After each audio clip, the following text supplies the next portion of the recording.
feche os olhos.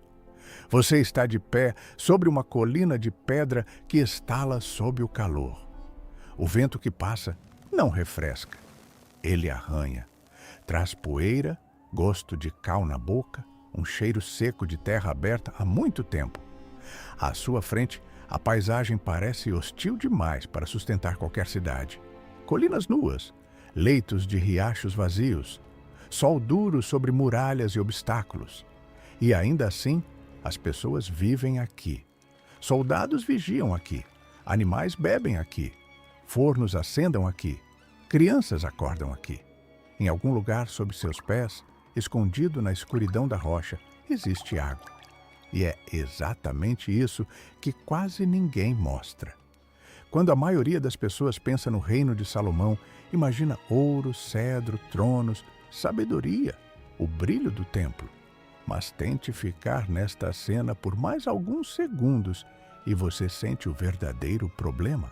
Não é o ouro, não é a glória, é uma sede, porque um reino pode sobreviver sem mármore, não sobreviveu sem água. Você caminha pela cidade e o que muda? Lá fora, o vento abre espaço. Aqui dentro, entre pedras altas e ruas estreitas, tudo ecoa diferente. Passos, cordas sendo puxadas, jarros raspando na borda de uma abertura escavada na rocha, um balde descendo para um vazio que você não consegue ver. O ar fica mais frio quando você se aproxima. A pedra transpira umidade e de repente você entende. A cidade está viva porque aprendeu a esconder rios em silêncio. Arqueólogos descobriram em vários sítios do Levante ligados à administração dos reinos de Israel e Judá. Cisternas escavadas profundamente no calcário e revestidas com reboco hidráulico para evitar vazamentos. As evidências sugerem que, em regiões secas, captar chuva e armazená-la durante meses não era um detalhe doméstico. Era questão de sobrevivência estatal. Mas isso levanta uma pergunta. Se o deserto sempre ameaça vencer, como um rei mantém cidades inteiras, respirando quando o céu fecha e as fontes são poucas? Olhe mais de perto. Você não está vendendo apenas arquitetura, está vendendo estratégia. Cada telhado, cada profundidade no chão, cada canal aberto na pedra pode ter uma função. A chuva rara não poderia ser desperdiçada. Quando caiu, foi capturada, guiada, filtrada, guardada, protegida do sol, protegida do inimigo, protegida, acima de tudo, do esquecimento. E aqui o cenário muda completamente, porque a água no tempo de Salomão não era apenas recurso, era poder líquido, era da segurança militar, era controle sobre rotas, colheitas, rebanhos e gente. Uma cidade no deserto não foi mantida por sorte, nem apenas por milagre. Era mantida por planejamento invisível, pedra talhada, mãos exaustas e uma inteligência que entendia uma verdade brutal. Quem domina a água, domina o futuro. E sob a beleza do reino, essa verdade corria em silêncio. Mas agora, dê um passo para trás. Sinta o peso desse silêncio. Porque manter uma cidade viva no deserto não era apenas uma questão de engenharia. Era uma decisão de governo. E é aqui que a história muda de escala. Você não está mais apenas em uma cidade. Você está dentro de um reino. E não qualquer reino. Você está sob o domínio de Salomão, o nome que a maioria associa à sabedoria, mas que poucos entendem como um administrador de sobrevivência em larga escala. Porque pense nisso por um segundo. Você governa um território onde as chuvas são sazonais, imprevisíveis e, às vezes, simplesmente não ocorrem. As cidades estão espalhadas entre colinas, desertos e rotas comerciais. Exércitos inimigos podem cortar acessos. As secas podem durar meses. E ainda assim, seu povo precisa beber todos os dias. Então a pergunta não é como viver com água. A pergunta é como garantir água quando tudo ao redor conspira para tirá-la de você. E aqui entra algo que quase ninguém conecta. Os textos bíblicos não descrevem apenas sabedoria espiritual. Eles deixam pistas de uma mente profundamente prática. Em 1 Reis 4, 29 e 34, Salomão é descrito como alguém que compreende desde árvores até animais, desde o cedro do Líbano até o isopo que cresce na parede. Isso não é apenas poesia. Isso é observação ambiental. É conhecimento aplicado ao território. E esse detalhe muda tudo. Porque as evidências sugerem que os governantes do antigo Oriente Próximo, que dominavam o ambiente, conseguiram sustentar relações maiores, proteger rotas comerciais e resistir a cercos por mais longos. Água não era um recurso passivo. Foi planejado, controlado, distribuído com intenção. Mas isso levanta outra questão. Como você escala isso? Uma cisterna em uma casa é sobrevivência familiar. Mas um reino inteiro? Isso exige sistema. Os arqueólogos descobriram sistemas complexos de armazenamento em locais estratégicos associados a centros administrativos antigos, grandes reservatórios escavados, alguns com capacidade de centenas de milhares de litros, posicionados próximos a concentrações, fortalezas e áreas de circulação. Esses não eram improvisados, era infraestrutura estatal. E agora, imagine isso em movimento. Mensageiros cruzando estradas poeirentas, comboios passando por pontos de parada onde água precisa e estrela disponível, soldados estacionados em regiões secas, trabalhadores em campos distantes, animais que não podem esperar. Tudo depende de uma coisa invisível: previsibilidade. Mas aqui está o detalhe, que muda completamente a forma como você vê esse reino. Salomão não poderia depender do milagre diário. Sim, o povo conheceu histórias como o maná no deserto. Sim, havia fé, mas um rei que administra cidades não pode governar com base em eventos extraordinários. Ele precisa de algo mais confiável do que o inesperado. Ele precisa de controle, e isso significa antecipar a escassez antes que ela chegue. Significa transformar chuva em reserva. Significa transformar pedra em recipiente. Significa transformar território em sistema. E é exatamente aqui que a história começa a ficar desconfortável. Porque o reino mais sabedoria da antiguidade não era sustentado apenas por inspiração divina. Ele foi sustentado por planejamento frio, cálculo preciso e uma compreensão quase obsessiva de que, no fim, tudo dependia de algo simples e brutal. Se a água parar, tudo para. E o que Salomão construiu para impedir isso está escondido sob seus pés até hoje. Agora desça, não pela escada que você vê, mas pela que está escondida. A abertura é estreita, escavada diretamente na rocha calcária. Seus dedos tocam a parede e sentem a aspereza irregular deixada por ferramentas antigas. Ou você muda imediatamente. Lá fora, o calor queimava. Aqui dentro, a temperatura cai, fria, densa, úmida. Você dá mais um passo e outro. A luz desaparece atrás de você. Só resta a penumbra e o som, um eco distante de gotas caindo, ploc, ploc, ploc. E é nesse momento que você percebe. Você não está entrando em nenhum espaço. Você está entrando no coração invisível de uma cidade. Os arqueólogos descobriram que, em várias regiões relacionadas ao período monárquico de Israel, especialmente em áreas como Hazor, Megido e Beersheba, sistemas estruturais de água foram escavados diretamente no leito rochoso, alguns com túneis profundos que levavam a esconderijos protegidos, invisíveis da superfície.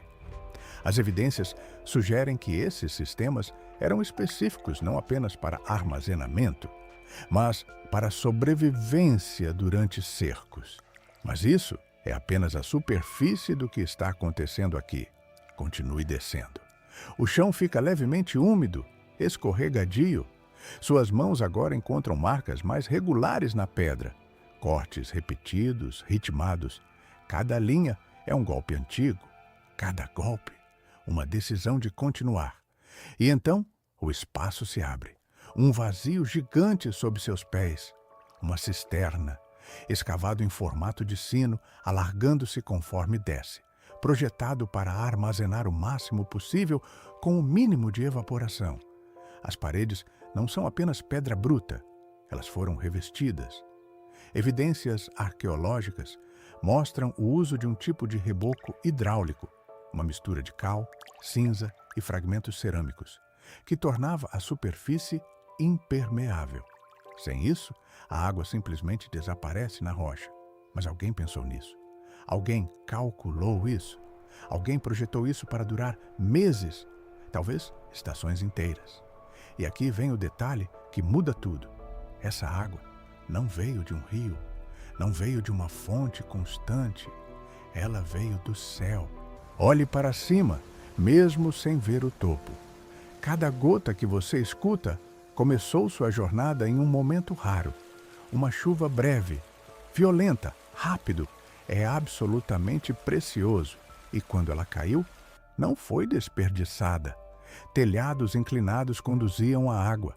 Canais talhados na pedra guiavam o fluxo.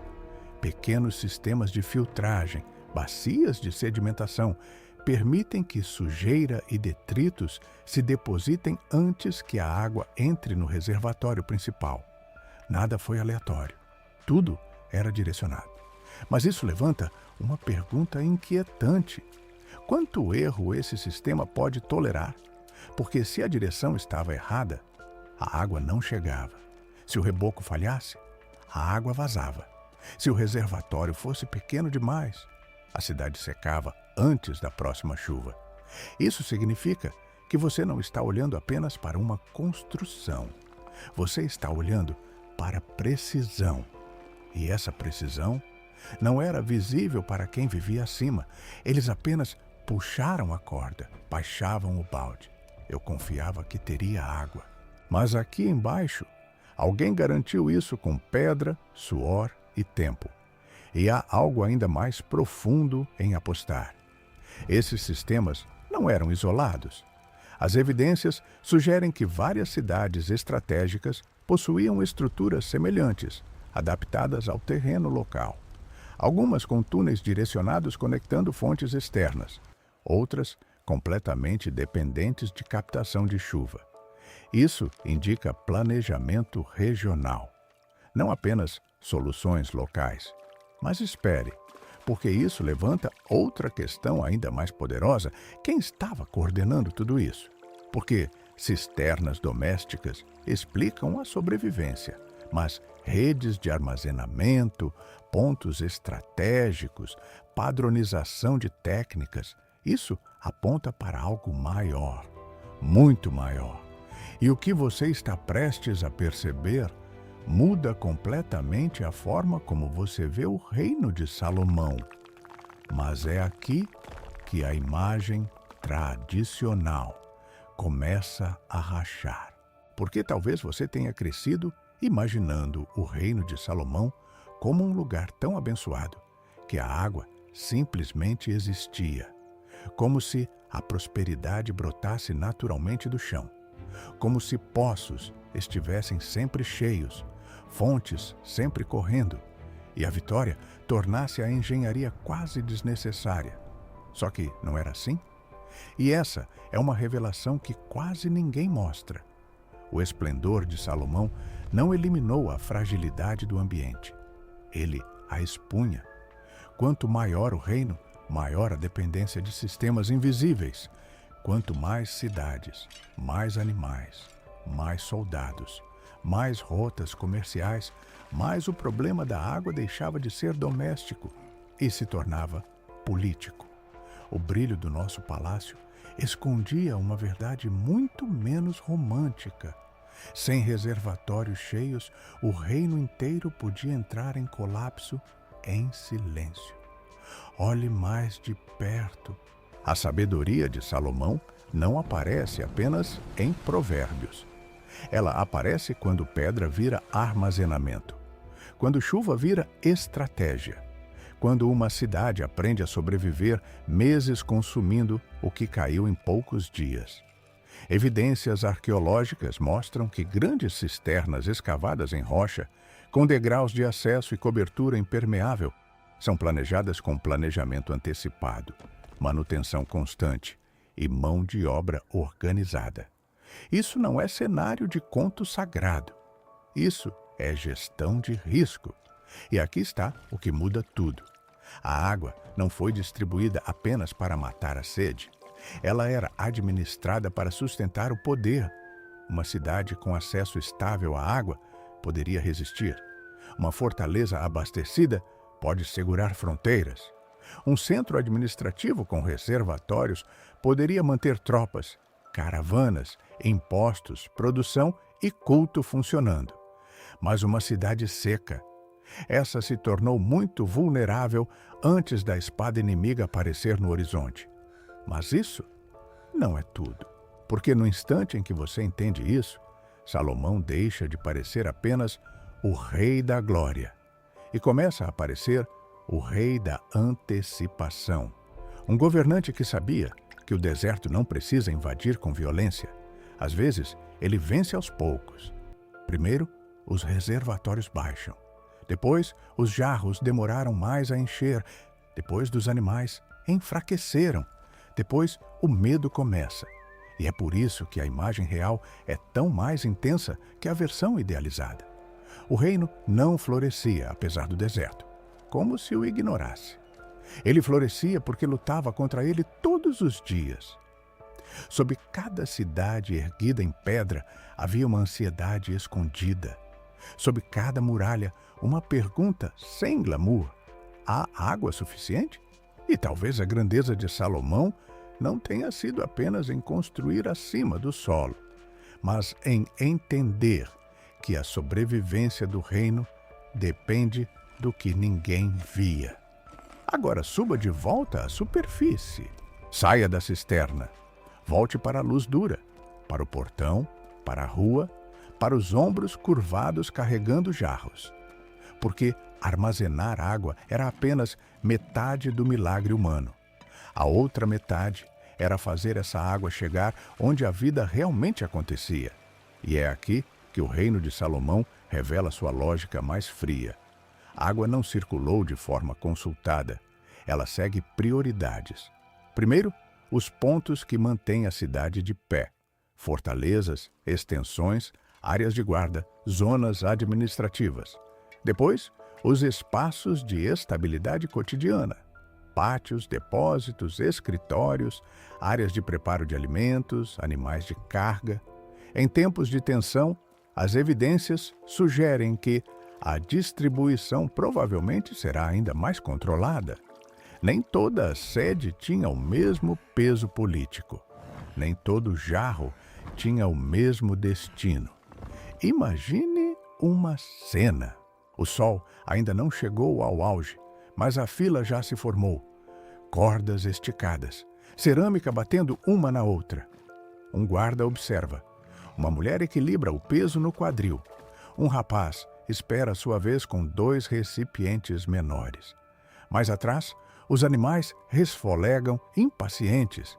E acima de tudo isso, existe uma regra invisível. Retirar muito cedo demais pode condenar a cidade antes do fim da estação. Os arqueólogos descobriram que, nos centros fortificados do sul do Levante, grandes sistemas de reservatórios aparecem próximos a áreas estratégicas, muitas vezes integradas à topografia da cidade e conectadas a acessos controláveis. Isso é muito importante, porque não bastava ter água. Era preciso proteger o acesso à água, medir o consumo da água e decidir quem cavaria essa água primeiro. Mas isso não é tudo, porque a distribuição não depende apenas de arquitetura. dependência de disciplina. Alguém precisa de níveis elevados. Alguém limpa canais obstruídos após chuva forte. Alguém reparar reboco rachado. Alguém deve decidir quando abrir, quando restringir, quando preservar. Em um ano bom, o sistema traz estabilidade. Em um ano ruim, ele revelou o caráter do governo. E aqui a imagem fica ainda mais intensa. Uma cidade deserta não morre apenas quando o reservatório seca. Ela começa a morrer quando o medo entra no cálculo, quando as pessoas perceberem que na próxima chuva talvez não venha, quando cada balde puxado parece pesado demais, quando um rei precisa pensar não apenas em hoje, mas em quantos dias restam até o fundo aparecer. É por isso que a água, nas cidades de Salomão, era mais que necessidade, era calendário, era defesa, era autoridade. E quanto mais você olha para esse sistema, mais percebe que o reino não era sustentado apenas por muralhas visíveis, mas por um fluxo cuidadosamente controlado entre pedra, sede e poder. E o mais impressionante é que toda essa grandeza se referia às costas de pessoas comuns. Agora olhe para as mãos, não como o rei, como eles, as mãos que puxam a corda, as mãos que seguram o peso real da água.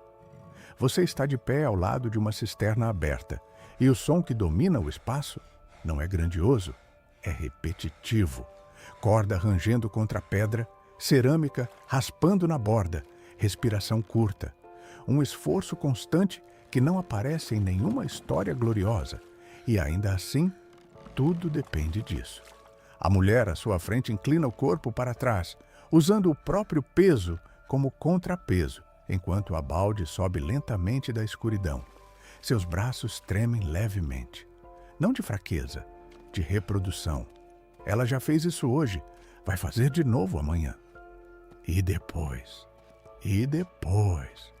As evidências sugerem que, nas comunidades antigas do Levante, o transporte de água era uma das tarefas mais fisicamente exigentes da rotina diária, especialmente para mulheres e servos. Jarros cheios podiam pesar entre 15 a 25 quilos. E isso várias vezes ao dia. Mas isso não é tudo, porque essa água não era apenas pesada, ela era contada. Você vê o olhar rápido trocado entre os que esperam. Ninguém fala, mas todos sabem. Quanto foi retirado, quanto ainda resta, quanto ainda falta para a próxima chuva, que ninguém pode garantir. E isso muda o ar. O silêncio deixa de ser apenas físico. Ele se torna emocional. Arqueólogos descobriram marcas de desgaste intenso em degraus de cisternas antigas. Superfícies suavizadas pelo uso contínuo de pés descendo e subindo com água ao longo de anos. Isso não é um evento isolado. Isso é rotina acumulada, geração após geração. Agora imagine o corpo. O peso do jarro é pressionado o ombro, a borda encostando no osso do quadril. A tensão no pescoço tenta equilibrar o líquido que se move a cada passo. E ainda assim, ninguém pode derramar, porque cada gota perdida não é apenas desperdício, é risco. Mas espere, porque existe um detalhe ainda mais profundo aqui. Nem todos carregam água da mesma forma. Os mais pobres caminham mais longe. Os que vivem nas bordas da cidade dependem de acessos menos protegidos. Os que servem dentro das estruturas administrativas carregam mais, com menos escolha. E em tempos de escassez, alguns simplesmente recebem menos. A água revela a posição, revela quem tem acesso, revela quem espera, revela quem decide. E, de repente, o que parecia apenas um sistema engenhoso se transforma em algo muito mais humano, muito mais pesado. Porque, enquanto o rei pensa em reservatórios cheios, alguém precisa encher o jarro. Enquanto o sistema funciona em silêncio, alguém sustenta esse silêncio com esforço contínuo. E aqui está a parte que quase ninguém encara de frente. O reino não era controlado apenas por sabedoria. Era mantido por corpos, por músculos cansados, por rotinas que não podiam falhar, por pessoas que nunca apareceram na história, mas que carregaram literalmente a sobrevivência nas mãos. E talvez seja por isso que a água nunca foi apenas um recurso naquele tempo. Ela era sentida no corpo, sem peso, na respiração, na repetição e em cada passo. Havia uma pergunta silenciosa que ninguém ousava dizer em voz alta. Será suficiente? E agora? Olhe para o rei, não no trono, mas na mente. Porque tudo o que você viu até aqui, a cisterna escavada, o reboco impermeável, a fila silenciosa, o peso nos ombros, não existe por acaso. Isso é decisão, isso é estratégia, isso é alguém olhando para o deserto e se recusando a perder para ele. E esse alguém é Salomão. Mas aqui está o ponto que muda tudo. A sabedoria de Salomão não era apenas sobre julgar conflitos ou falar provérbios profundos. Era sobre enxergar o que a maioria ignorava. Era entender que um reino não colapsa quando o inimigo chega. Ele colapsa antes, quando os recursos começam a falhar, quando a confiança começa a rachar, quando a água começa a faltar. E agora, olhe mais de perto. Os textos antigos descreviam um rei que organizava distritos administrativos, como vimos em 1 Reis 4, onde oficiais eram responsáveis por sustentar o corte mês a mês. Isso não é apenas burocracia, isso é logística contínua. É garantir que comida, animais, pessoas e, sim, água estejam sempre disponíveis, porque sem constância não existe reino. As evidências sugerem que as estruturas centralizadas de poder no antigo Oriente Próximo dependiam do controle de recursos básicos para manter a estabilidade política. E entre todos eles, nenhum era tão sensível quanto a água. Mas isso revela algo desconfortável. Salomão não era apenas o rei da abundância. Ele era o gestor da escassez. Ele sabia que o povo poderia prosperar por fora e ainda assim estar a poucos dias do colapso por dentro. E isso exige um tipo diferente de sabedoria. Uma sabedoria que não aparece em celebrações, mas em prevenção. E aqui está o contraste que poucos enfrentam. O mesmo rei que construiu o templo também precisou garantir que as cidades não morram de sede. O mesmo homem que escreveu sobre vida, propósito e temor a Deus também lidou com design, armazenamento, distribuição e limite espiritual. E brutalmente prático. Mas espere, porque isso levanta uma pergunta ainda mais profunda. Até que ponto o controle traz segurança? E até que ponto ele revela medo? Porque quando você construiu sistemas para garantir o futuro, você está, de certa forma, tentando dominar algo que nunca esteve totalmente em suas mãos. Uma chuva, ritmo, uma incerteza. E talvez Salomão tenha sabido disso melhor do que ninguém. Em Eclesiastes 11, 1-2, há um eco dessa mentalidade. Reparte com 7 e ainda com 8, porque não sabes que mal haja sobre a terra.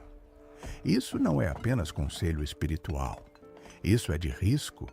É consciência de que o futuro é assustador e precisa ser preparado. Mas aqui está a atenção final. Você pode planejar. Você pode armazenar. Você pode distribuir.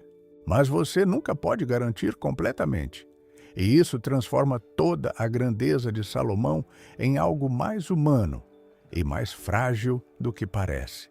Porque por trás do ouro, do templo e da fama, um homem tentando sustentar um sistema que dependia de algo que ele não controlava totalmente. E talvez seja exatamente aí que a história começa a se aproximar de você. E então, o deserto deixa de ser apenas um lugar antigo. Ele entra em você. Porque no fim, esta história nunca foi só sobre cisternas, pedra e chuva rara. Foi sobre o que as pessoas fazem quando entendem que, sem reserva, sem fonte, sem provisão, a vida começa a rachar por dentro. E talvez seja por isso que essa cena ainda pesa tanto. Você olha para as cidades de Salomão e vê mais do que engenharia. Você vê uma humanidade inteira tentando sobreviver entre a abundância aparente e a escassez silenciosa. Imagine isso. Por fora, tudo parece firme: muralhas, ordem, movimento, riqueza. Mas sob a superfície existe uma ansiedade que ninguém anuncia. Há um nível invisível baixando lentamente. Há uma conta sendo feita em silêncio. Há uma pergunta que volta hoje à noite: quanto ainda resta? E isso não ficou no passado, porque você também aprende a viver assim. Você também construiu reservatórios escondidos, não de pedra, mas de força, controle, rotina, imagem, resistência. Você tenta armazenar o suficiente para não quebrar quando a estação seca chegar. Você mede palavras, poupa energia, calculando perdas, segura o medo, e por um tempo isso funciona. Mas aqui está o que muda tudo. Nem toda sede é física. Algumas aparecem no lugar onde ninguém vê, na alma cansada, na fé exausta, na rotina que continua funcionando por fora, mas já começou a secar por dentro. E é aqui que a história de Salomão deixa de ser apenas brilhante e se torna um espelho, porque toda a sabedoria do rei poderia escavar cisternas, mas não poderia fazer chover. Toda a administração podia distribuir água, mas não poderia criar a nuvem.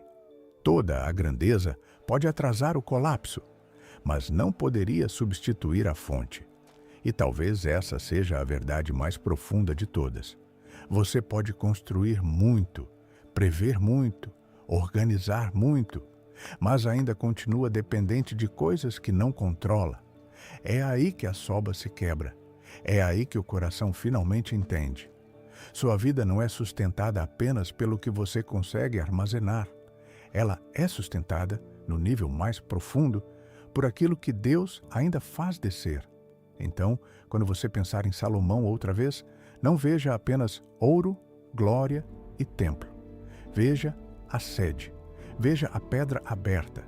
Veja a água escondida na escuridão. E pergunte a si mesmo com honestidade: qual é a área da minha vida que parece forte por fora, mas está secando por dentro? Se este vídeo fez você enxergar Salomão de uma forma completamente nova, deixe seu like, inscreva-se no canal e compartilhe com alguém que precisa ouvir isso.